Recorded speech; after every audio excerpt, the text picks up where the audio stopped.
Telugu Desam party కూటమి ప్రభుత్వం చేనేత పరిశ్రమ కళాకారులకు 200 యూనిట్లు మరియు మరమగ్గాల పరిశ్రమ కళాకారులకు 500 యూనిట్లు ఉచిత విద్యుత్ అమలును పురస్కరించుకొని అనంతపురం ఎన్జీఓ హోంలో ఏర్పాటు చేసిన కృతజ్ఞాభినందన సభకు అనంతపురం జిల్లా రూరల్ శాసనసభ్యులు దగ్గుపాటి వెంకటేశ్వర ప్రసాద్ ముఖ్య అతిథులుగా మరియు ప్రత్యేక ఆహ్వానితులుగా జాతీయ బీజేపీ రాష్ట్ర కార్యవర్గ సభ్యులు, ఆంధ్రప్రదేశ్ రాష్ట్ర తొగట వీర క్షత్రియ సేవా సంఘం అధ్యక్షులు మరియు శ్రీశైలం తొగట వీర క్షత్రియ కుల వసతి గృహాల జాతీయ అధ్యక్షులు అయిన మోడెం వీరాంజనేయ ప్రసాద్ హాజరై ఈ కారణంగా ఐక్యంగా మంగళగిరిలో ఏర్పాటు చేసిన చేనేత గర్జన సభకు విచ్చేసి తమ ఐక్యతను చాటుకున్న విషయం మేము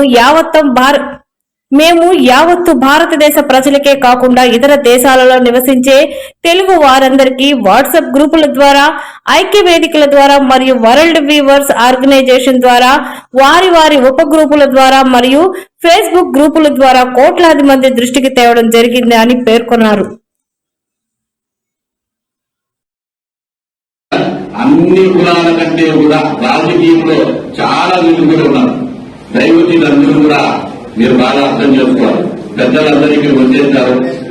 రాబోయే ఎన్నికలు ఉన్నాయి, స్థానిక సంస్థల ఎన్నికలు, అలాగే 2029 జరగబోయే శాసనసభ గాని మండలి గాని పార్లమెంట్ ఎన్నికల్లో కూడా ఎక్కువ మంది పోటీ చేసే అవకాశాలు ఉంటాయి. వివిధ పార్టీలలో కూడా అన్ని పార్టీలు, ఈ పార్టీ ఆ పార్టీలు కాకుండా చేనేత కులాలకు, బీసీలకు ఎక్కువ అవకాశాలు ఇవ్వాలని అందరూ ఆశతో ఆలోచనతో ఉన్నారు. కానీ మనం టికెట్ వల్ల మనం ఆ ప్రయత్నాలు చేయడం కాదు.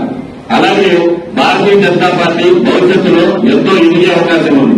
ఎక్కడైనా మీకు గుర్తింపు ఉండాలనిపినా కూడా వివిధ మీ పార్టీలలో ఎక్కడైనా ఉండాలనిపినా భారతీయ జనతా పార్టీ కేంద్రంలో మోడీ గారి నాయకత్వంలో, రాష్ట్రంలో మాధవ్ గారి నాయకత్వంలో చాలా చురుగ్గా ప్రజలకు ఏవైతే కోరికలు ఉన్నాయో, ఏవైతే వాళ్ళ యొక్క ఆలోచనలు నెరవేర్చాలనుకుంటున్నారో వాళ్ళ కోరికలను నెరవేర్చడానికి బాగా కష్టపడుతున్నారు.